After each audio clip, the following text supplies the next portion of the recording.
Very short video. I'm going to show you how to do your screen capture recording if that's how you want to record your scientist video. If you want to find that, you will do Quicktime, and you can find that in your Finder. Type in Quicktime Player, and that will bring up this menu.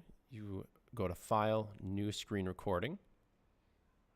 Okay. Once you select that, this will pop up. And you'll need to circle or click on this little triangle next to the record button so that you can select which microphone that you want to use. If you don't select one, sometimes none will pop up and it will not record your voice, which maybe that's fine for you. Once you click, it will ask you if you want to record the full screen or drag to record part of the screen. If you only want to record part of your screen, you can select that with a mouse.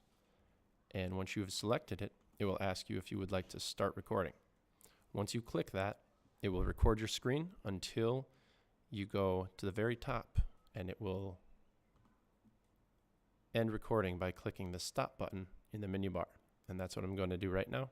That's how you record your screen using QuickTime.